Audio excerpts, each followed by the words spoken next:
Nais lamang po nating ipakita sa mga guro na hindi po kayo lahat. Hindi po kayo sinisisi.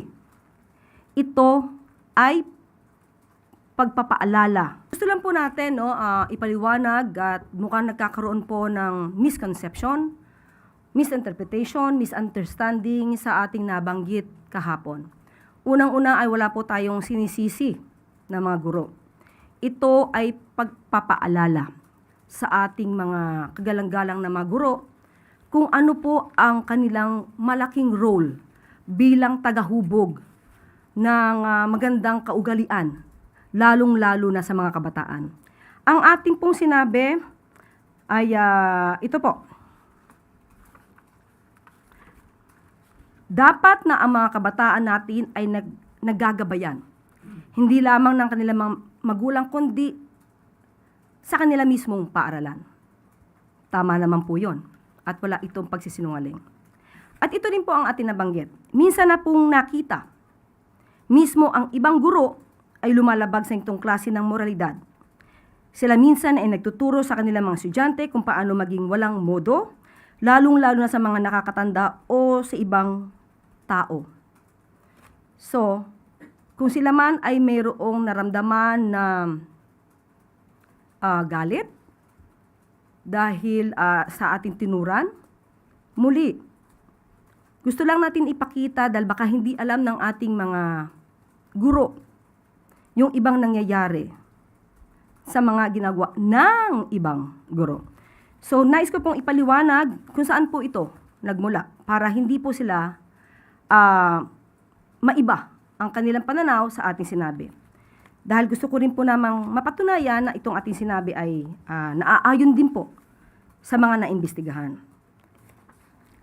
Ito po ay isa lamang sa mga nakita natin. At ito naman ay nabalita na rin po. Ito ay patungkol sa nangyari, naganap sa Davao City, kung saan may mga, hindi ko na po babanggitin kung saan eskwelahan.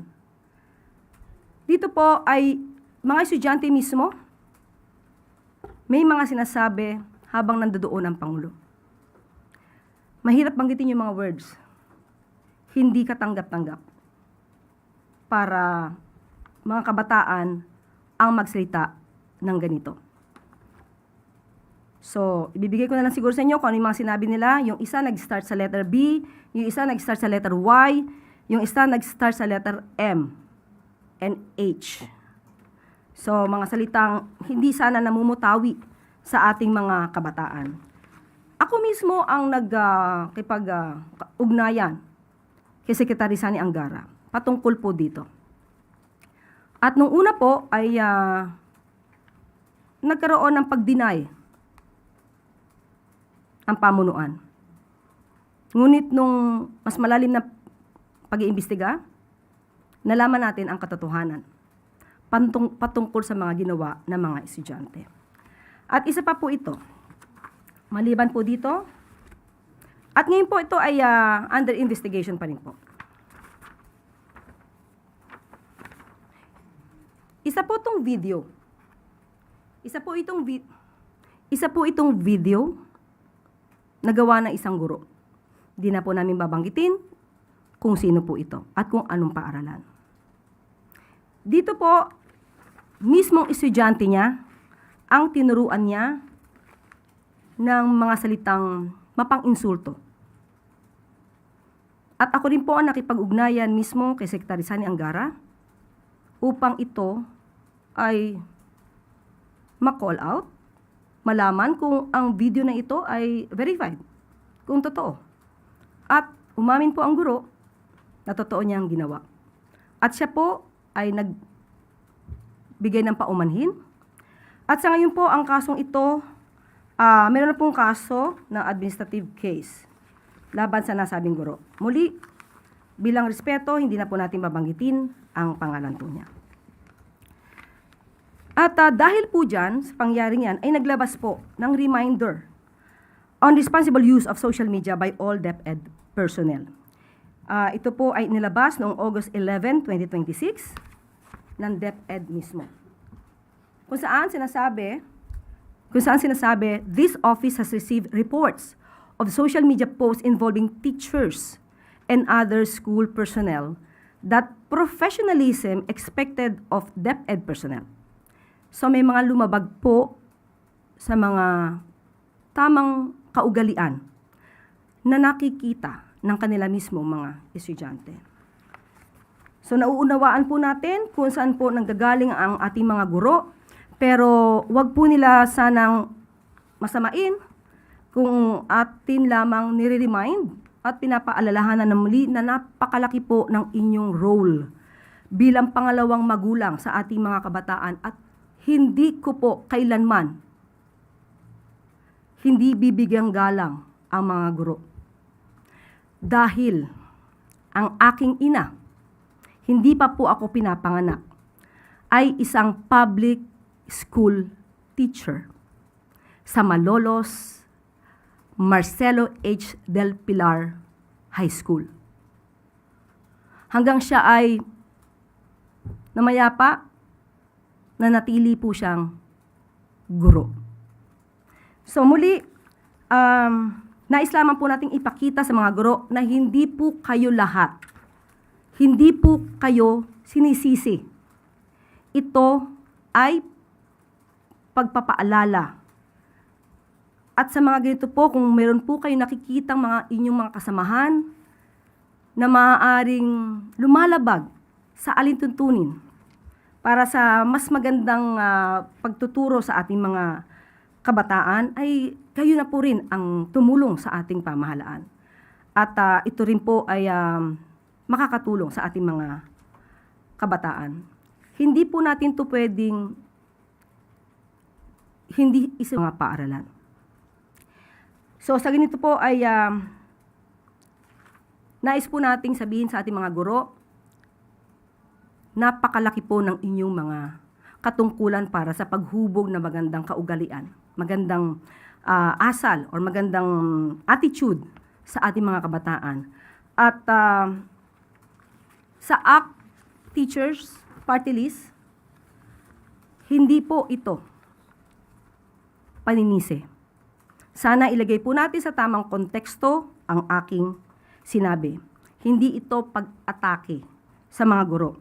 So, simple lamang po, ang ating mga guro, maaari po nating turuan ang ating mga estudyante kung paano magbigay ng tamang pagpapahayag.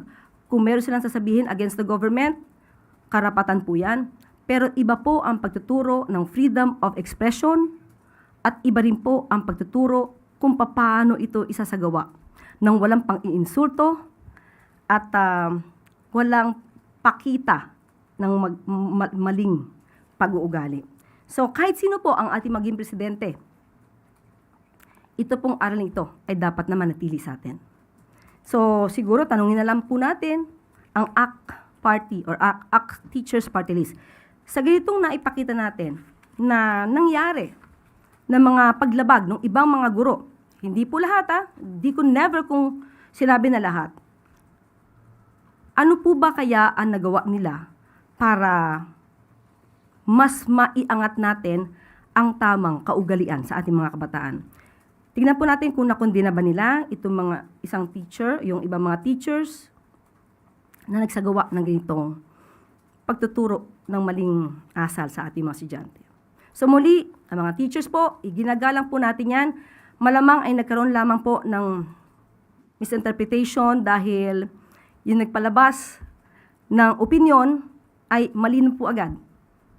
Dahil sinabi na sinisisi po natin ang mga guro. Hindi po kailanman natin sisisiyan ng mga guro. Ito ay isang paalala lamang. At pati naman po, ang DepEd ay meron din po silang mensahe patungkol po dito. Gusto lang linawin na hindi ito tungkol sa paninisi sa mga guro. Ang punto ay kilalanin ang napakahalagang papel nila bilang pangalawang magulang ng ating mga learners. Malaki ang papel nila sa paggabay, pagprotekta at paghubog ng values and character ng ating mga anak, pati na rin ang pagiging mabuting halimbawa sa kanila. So yan po mga guro, kayo po ay iginagalang at binibigyang respeto, lalong-lalo na ng Pangulo at ng administrasyong ito. Okay, sunod na tanong mula kay Ann Soberano, Bombo Radio. May follow-up ba, Ivan? Go ahead. Yusek, in that lengthy response, you did not mention the word apology. So you're not apologizing to the teachers. Regardless if these are members of Alliance of Concerned Teachers or baka meron lang po mga ordinaryong mga guro na nasaktan dun sa sinabi ninyo. Kaya nga po, sabi po natin, kinikilala po natin yung nasaktan nilang damdamin. At gusto kong ipaliwanag kung saan maaaring nanggaling yung sama ng loob nila. Dahil never po ako nanisi ng guro. Maliwanag po yung sinabi natin kahapon. So sa mga nagdaramdam, ito po ang maliwanag na, ito po ang aking ipinaliwanag sa inyo para po maibsan yung inyong sama ng loob kung meron man po. Kasi dapat ilagay lang po natin sa tamang konteksto yung nangyari. So no apologies, Yusek. Ivan, hindi tayo pwede ditong magkaroon ng, sorry for the word, ayoko magkaroon ng additional na pang-iintriga dito. Dahil, muli, gusto kong linawin, naiintindihan ko po kung saan nanggagaling yung mga guro, at wala po tayong sinabi na sila ang dapat sisihin. Ipinapakita lamang po natin kung gaano kalaki yung kanilang role bilang pangalawang magulang sa ating mga kabataan. So ngayon, ipinakita ko kung bakit yun yung nasabi natin dahil totoo naman na mayroong mga guro na hindi nagsilbing maganda or modelo sa ating mga kabataan. Kaya hinihimo ko po ang ating mga kagalang-galang na guro na magtulong-tulungan po tayo kung meron din po kayo nakikita mga ganitong klase mga nangyayari sa kapwa nyo guro, paalalahanan po natin na kayo po ay tinitingala bilang tagapagturo na magandang kaugalian sa ating mga kabataan. Sorry, Yusek, I did not mean to create intrigue, pang-iintriga as you might be implying. Ang sa isip ko lang ho kasi ngayon, what if after listening to your explanation, yung mga guro na nasaktan, ganun pa rin po ang kanilang pakiramdam?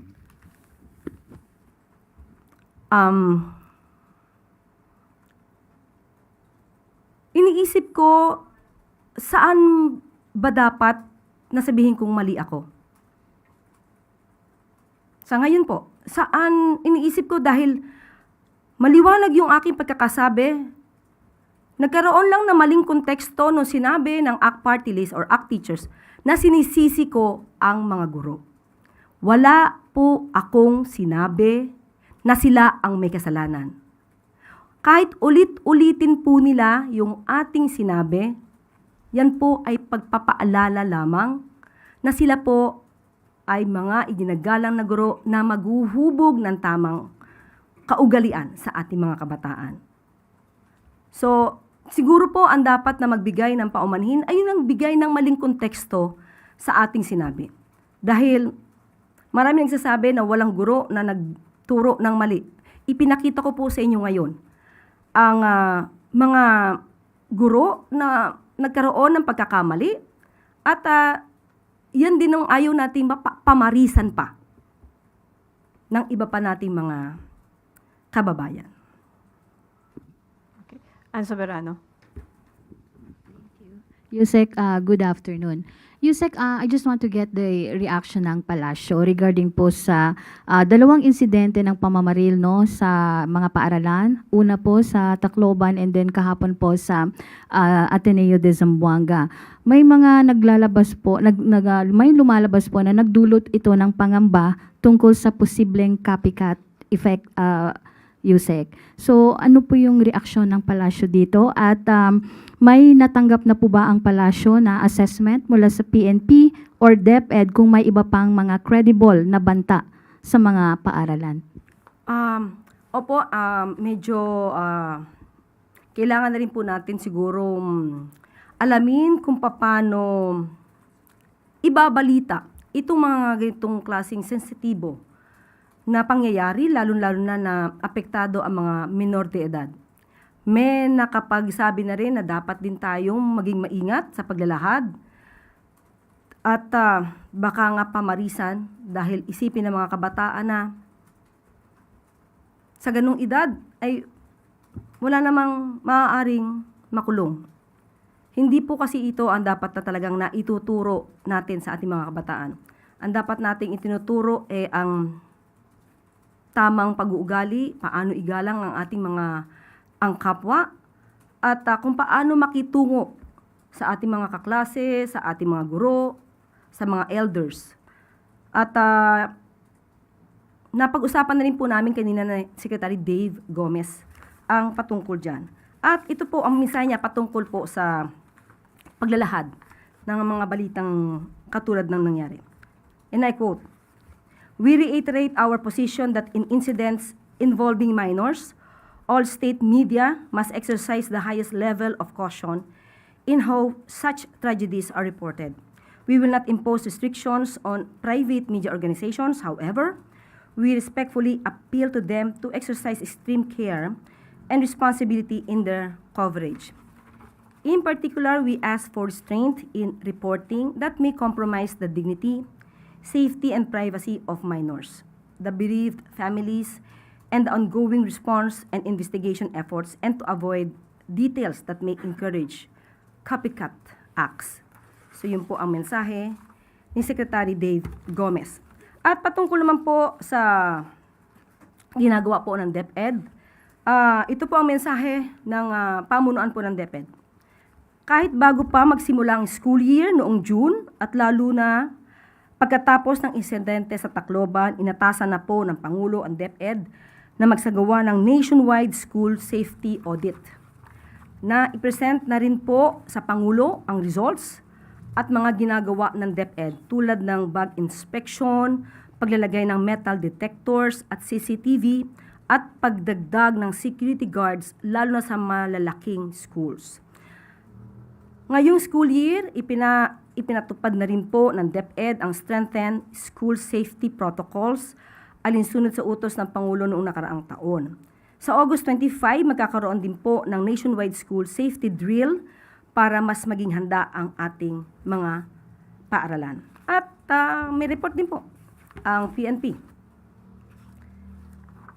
Ayon po sa PNP, patuloy ang pakikipag-ugnayan ng PNP sa DepEd, DILG, LGUs at mga paaralan para matiyak ang seguridad ng ating mga estudyante at school communities. Mula pa na mangyari ang insidente sa isang paaralan sa Tacloban, Leyte noong Hunyo, hindi na tumigil ang PNP sa monitoring, assessment at pakikipag-ugnayan sa school authorities at local governments.